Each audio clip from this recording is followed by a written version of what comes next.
A lot of people call All-Star Weekend the midway point of the NBA season. And maybe if you're considering the postseason, there might be some truth to that. But in reality, when the Warriors finish their 8-game homestand hosting a struggling Phoenix Suns team, that's the midway point of the 2022-2023 NBA season. Jannelle Moore, contributor with the San Jose Mercury News. She's been on this program before. Love when she comes on. She joins me next to talk about where the Warriors stand as they approach the midway point. We'll also play an interesting soundbite from Steve Kerr from practice on Monday morning, which might have had some hidden meanings in there. Might have just been blatantly obtuse. I have no idea what's going on there, but we're going to break it all down next. This is Locked On Warriors. You are Locked On Warriors, your daily Golden State Warriors podcast. Part of the Locked On Podcast Network, your team every day.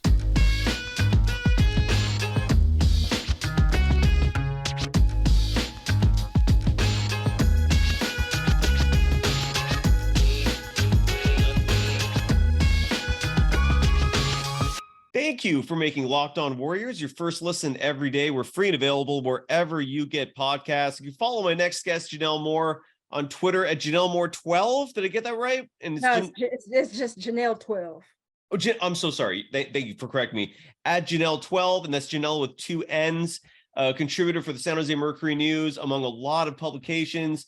Jannelle, how are you doing tonight? Or this morning, I'm sorry. While we're recording tonight, this is going to come out on Tuesday morning. The Warriors play the Suns tonight. Happy birthday. And how are you, kid? I'm doing fine. I can't complain. I'm just hanging in there. Football season is wrapping up and I'm looking to get into some hoops articles. Yeah. I haven't written a thing since game 6.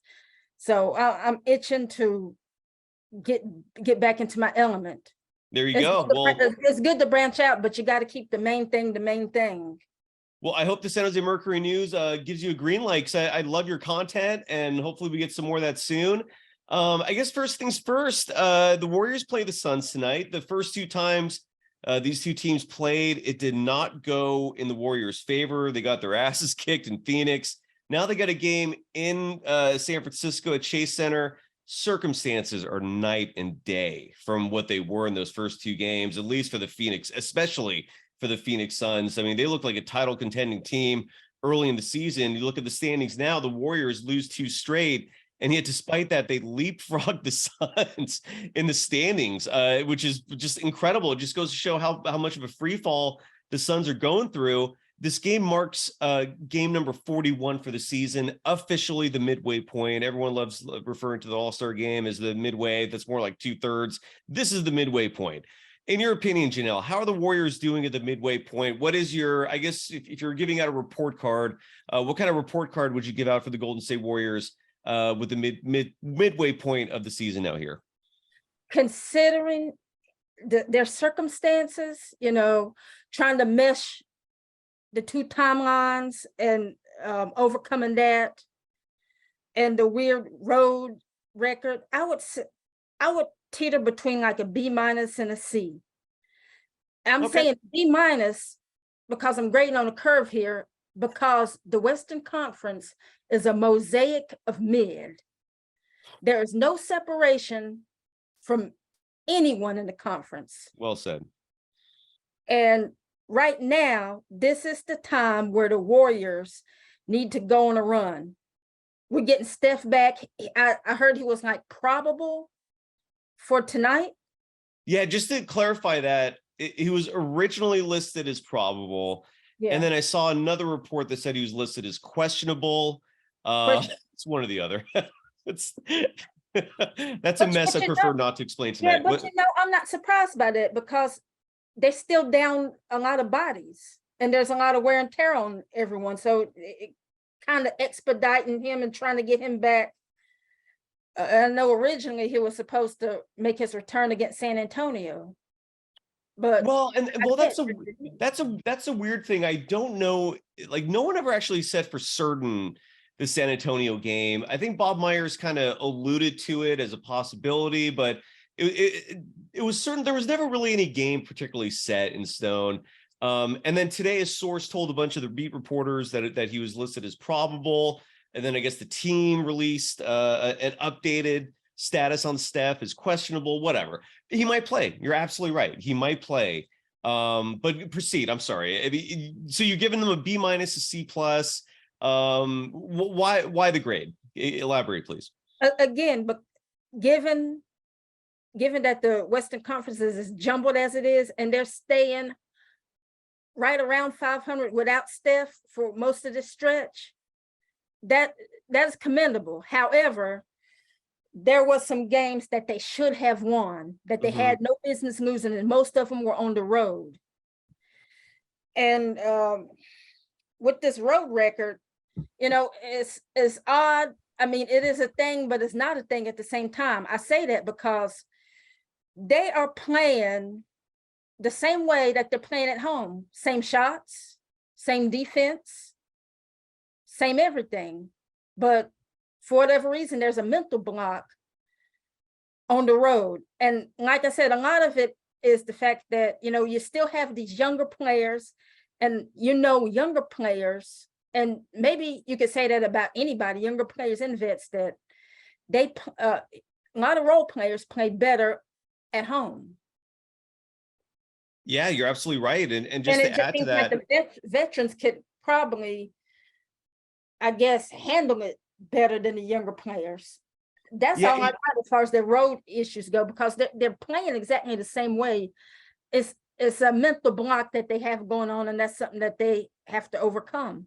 Yeah, it is insane how different it is. Just to put it in perspective, Connor Letourneau wrote a new article yesterday how the Warriors at home have the NBA's fourth best defense. But then the moment they go on the road, it becomes the second worst defense. Like, it's just such a night and day transition between the two. What can the Warriors do, in your opinion, to fix the road woes? Do you have an opinion on that? I don't know. Maybe it's not an easy question. I get it, but it all starts on the defensive end. Everything they do is predicated on the defensive end. They have to be more disciplined on the road versus at home, because you have to take in consideration foul discrepancies. Maybe that goes into play. You got to be disciplined with that, especially the rotations. You have to know where the help is. I mean, and that's for Jordan, for example. Yeah. And you have to be sharp on those rotations. And also shot selection. I know that the Warriors took like 58 threes against Orlando at home, and most of that is a reaction of what that defense did. That defense didn't let them penetrate. But the Warriors could have made an effort to at least do some back cuts to try to open that up, or even take some mid-range jumpers to kind of keep the defenses honest. Right. I know people just have this disdain for mid-range shots, but they still matter. Especially when you can't buy a three on credit, when you can't drive in the lane. You got to score somehow. Yes, you do. Yeah, you're absolutely right. And that Magic game, that particularly stuck out there, right? Where the Warriors had an absurd amount of 3-point attempts. I don't remember what the number was. It was like 58. It was like 58. That's insane. I mean, that's such an exorbitant number, and they only hit, like, what was the percentage made in that game? I can't remember. I think it was like low 40s. Or low 30s. I thought, right? I mean, it was bad. Whatever it was, I don't know why I don't have the score sheet in front of me, but regardless, it was awful. Orlando couldn't miss. Orlando couldn't miss from three, and they couldn't defend. Yeah, especially they couldn't defend the corner three, and that's been a problem since last year. The Warriors shot 31% from beyond the arc in that Magic game. the Orlando Magic themselves, despite taking 32 attempts to the Warriors 58, they made 40.6% of them. So they only made 5 less three-pointers despite putting up 26 fewer attempts. It's just, yeah, you got to, if you're not making them, and I feel like this is the answer. We've been talking about Jordan Poole, for example, who's just been atrocious from beyond the arc. He has been just in a miserable slump in terms of three-point shooting percentage. And I feel like he embodies, the prototype of who needs to follow that advice, that philosophy of, if those threes ain't working, you've got a skill set to find other ways to score.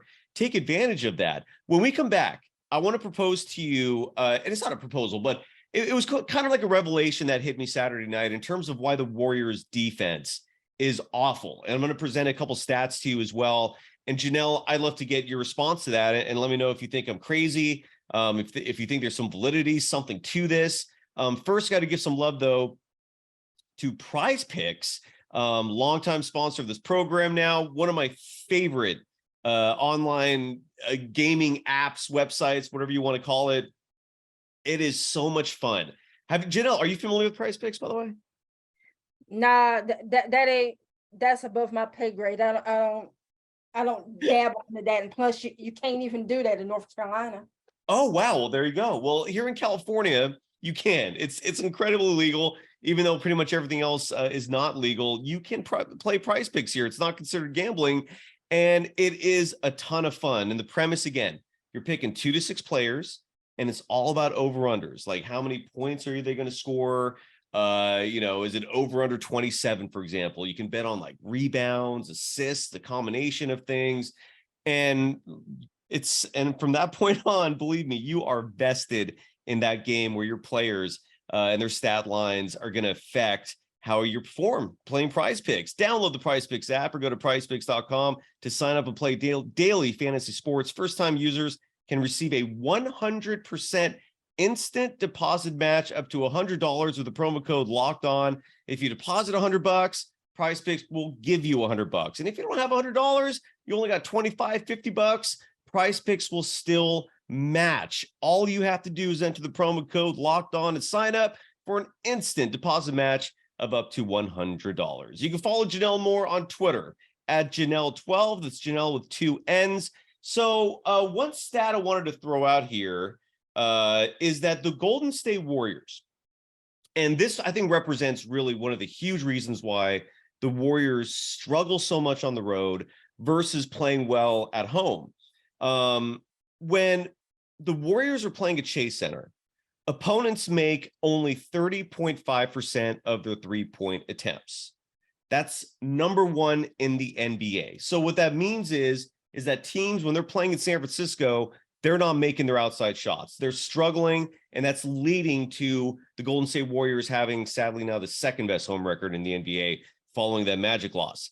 When the Warriors are on the road, opposing teams are shooting 41.2% from beyond the arc, the second worst perimeter defense in the NBA, behind only the San Antonio Spurs. Thanks again to Connor Letourneau for pulling that great article at the San Francisco Chronicle. So clearly, the issue here, and Janelle, you just hit on this a moment ago, is that perimeter defense is letting opposing players shoot these open threes. And this leads to my point from a few nights ago, and this is where I'd love to have your opinion on this.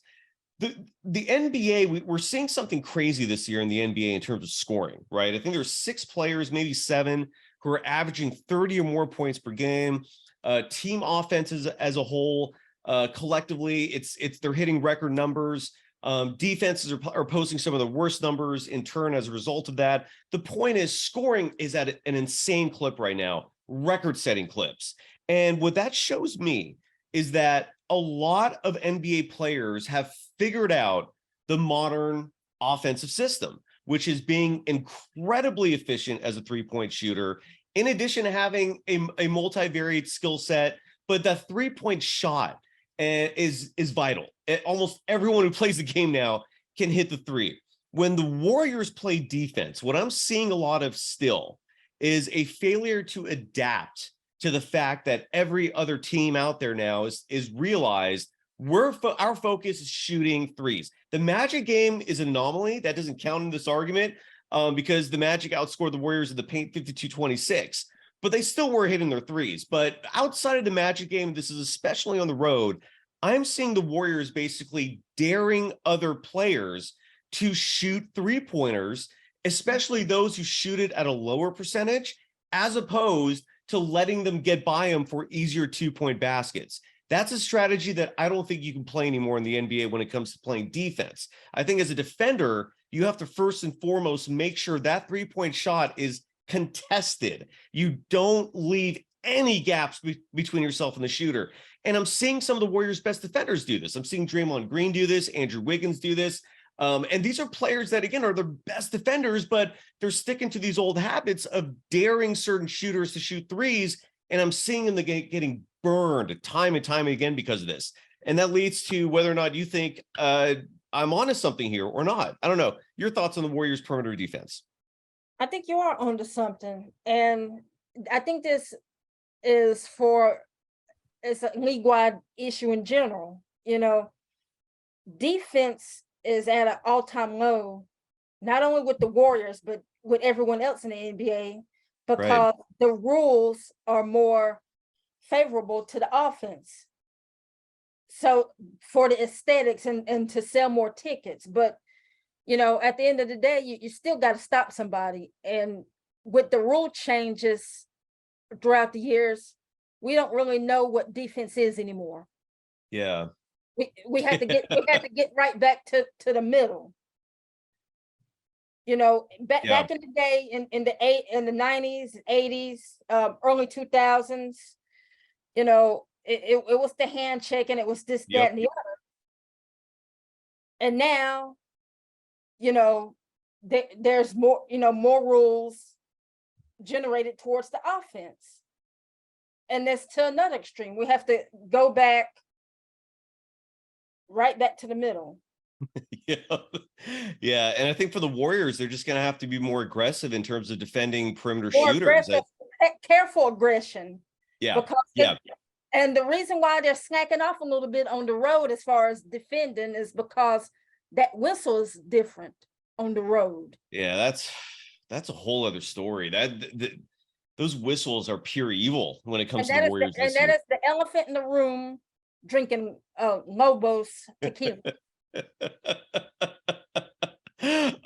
When we come back, I'm gonna play a soundbite from Steve Kerr. This was from this morning's press conference. Again, we're recording this on the evening of January 9th. Most, if not all of you, will be hearing this on Jannelle Moore's birthday on January 10th. Happy early birthday again, Jannelle.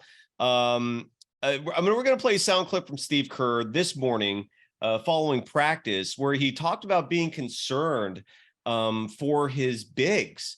And the clip is kind of wild. And it's just in terms of just, I guess, it being very obvious, being a little obtuse. I don't know. You folks can judge for yourselves, obviously. We'll play that and talk about that and so much more. First, got to give some love to BetOnline, and more specifically, betonline.net, which is your number one source for sports betting information, statistics, news, and analysis. You can get the latest odds and trends for every professional and amateur league out there, from pro football to, oh my God, Janelle, what was the final score that championship game tonight, by the way? I mean, Georgia, I turned it on. It was like 65-7.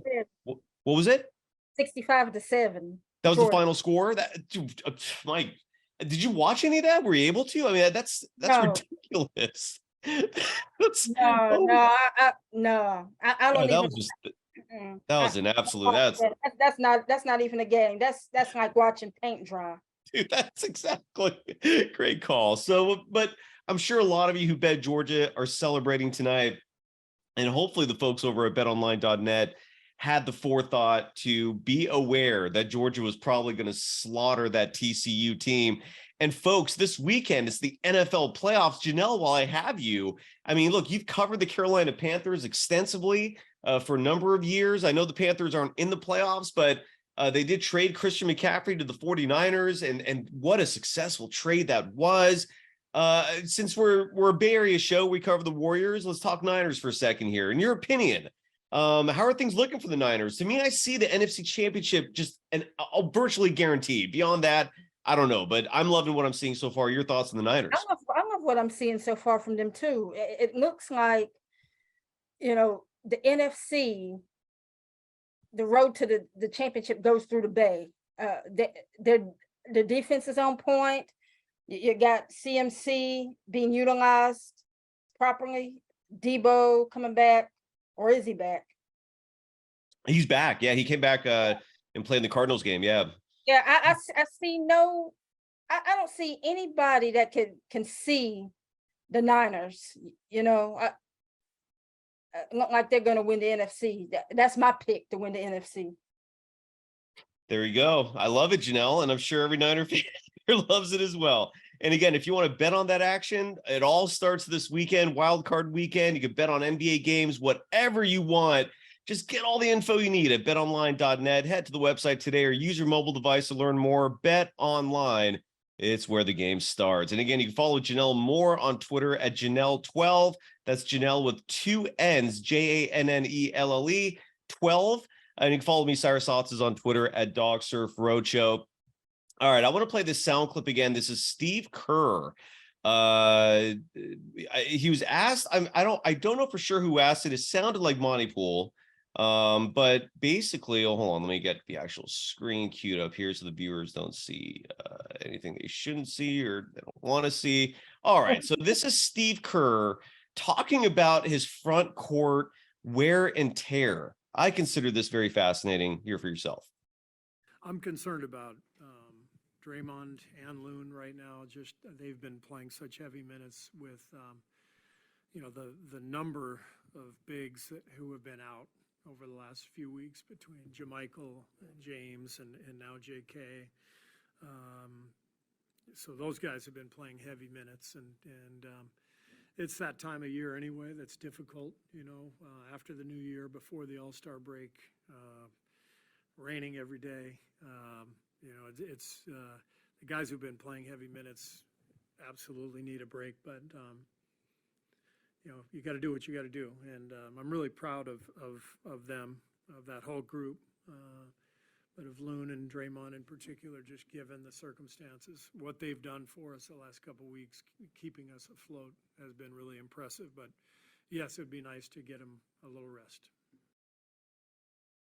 So a lot of very obvious statements there, but there was also a lot of stuff in there, Jannelle, that kind of raised my eyebrows a little bit, just in terms of, again, just really being, for some reason, dismissive of what has seemed very obvious to a lot of people for a very long time. I guess what I'm trying to say is you don't need to be a basketball savant to know that this Warriors team and their front court has been thin. It was thin last year, but people, again, forget how vitally important Nemanja Bjelica was. I don't think I'm being hyperbolic saying that. Otto Porter Jr.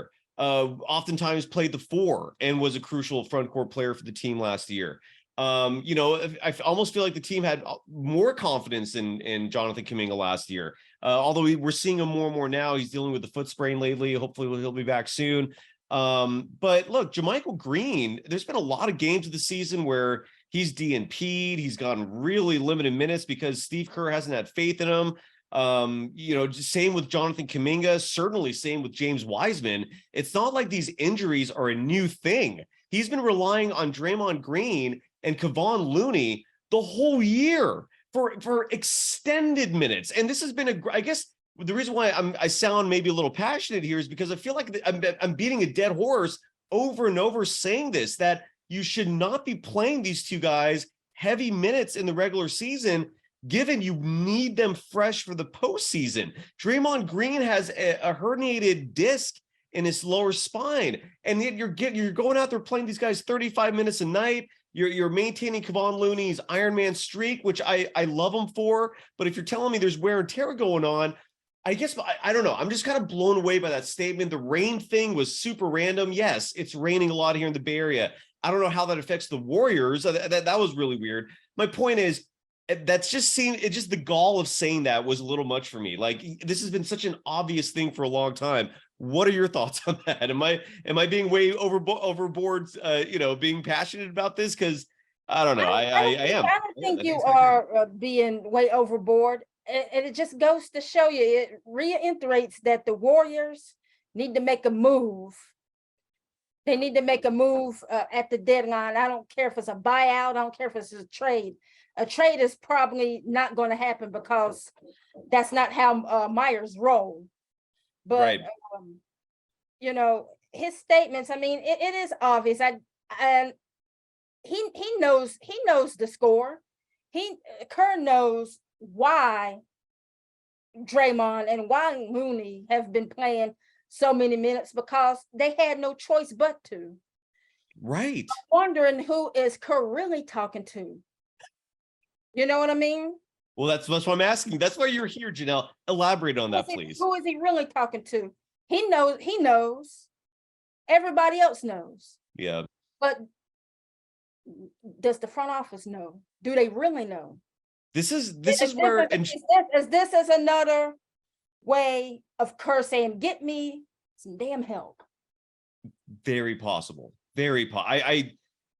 What you said makes the most sense, and it just kind of builds on what I've been saying a lot this season, which is that the narrative out there, which I don't agree with, is that the Warriors are struggling in part because of a 2-timeline system. I don't agree with that. That's the narrative. That's the story that's out there. The reality is the Warriors, I think, are struggling because of a chasm between the front office and the coaching staff. That the real split, it's not a timeline thing. It's a two organization. I'm trying to think the right word to use for what Kerr is and what the front office is. Just two, bodies within an organization. But that's where the rift is that clearly the front office is branches beefing with each other. They are. Yes, they absolutely are. And the fact that Bob Myers, his contract's expiring this year, he's turned down 2 contract extension offers by Joe Lacob. Your thoughts on that, Janelle? Because this still remains under the radar. I feel like we're the only show that really touches on this subject a lot. What are your thoughts on the fact that Bob Myers could just leave after the season and has turned down 2 contract extension offers? He ain't going nowhere. You don't think so? No. He just want enough of money for whatever it is. Those 2 offers wasn't enough. Yeah. It wasn't enough for the stuff he has to go through. You know what I mean? It's not mostly about the money per se, but just the other stuff, hoping that, that it's worthwhile to you. That's fair. No, I do. Plus, he wants to reiterate to Lacob that, hey, I know my worth. And all of the teams around in the league knows it too. Yeah, absolutely. So I think that Myers is flexing a little bit. And, I really don't blame him. And I really believe that, Kerr and Myers are more in lockstep than, the Lakers. Remember they had dinner together. Exactly, they did. Yeah. So what you're saying is you think this is more like Kerr and Myers versus Lacob in terms of the different philosophies? I believe so, because why? Myers is a basketball guy. Yeah. And Kerr has been around for 30 some odd years, right?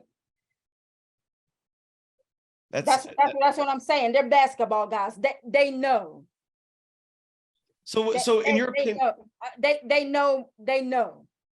So in your opinion, do you believe then basically that the Warriors built this roster this year, which is very young? They got rid of all 5 veterans off the bench.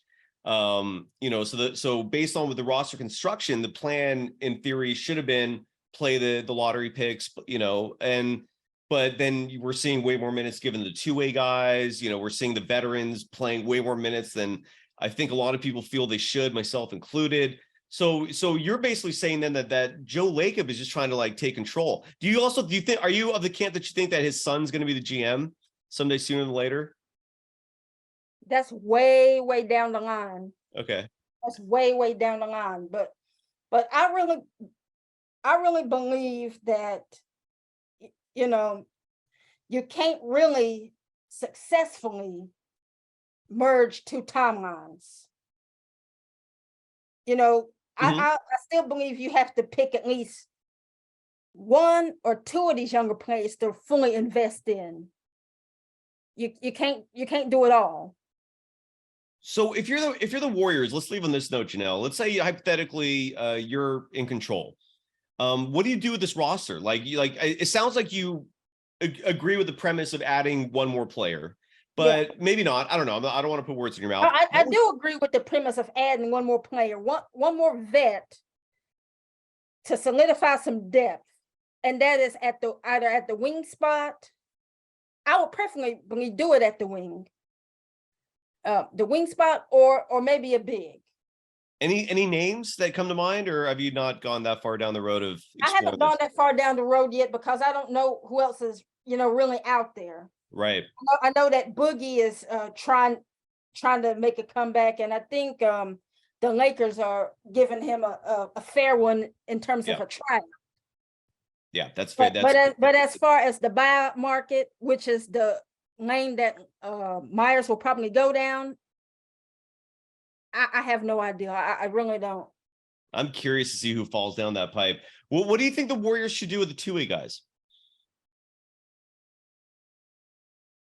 I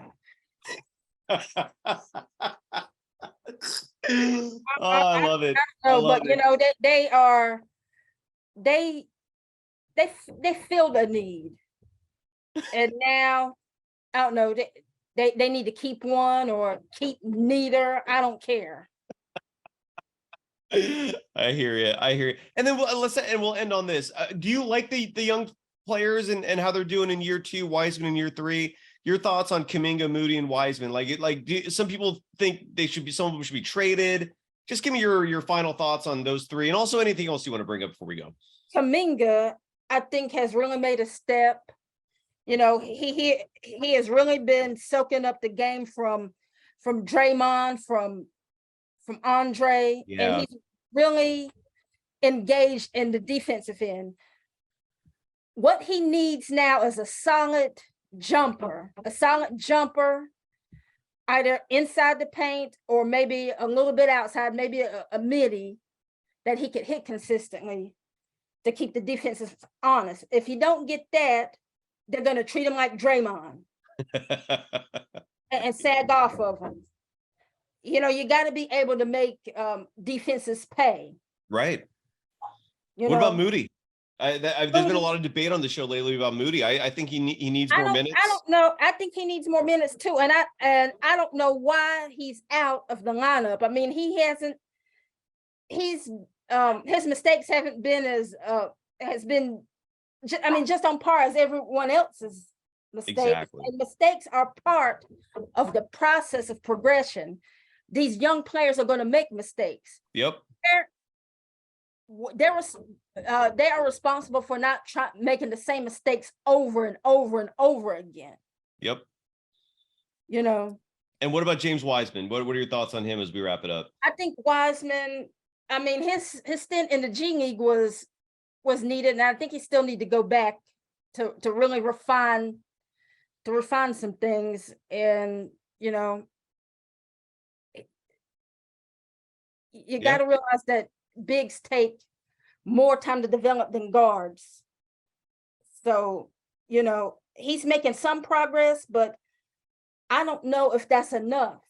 And I'm not saying he's a bust or nothing, and I've never downed the kid.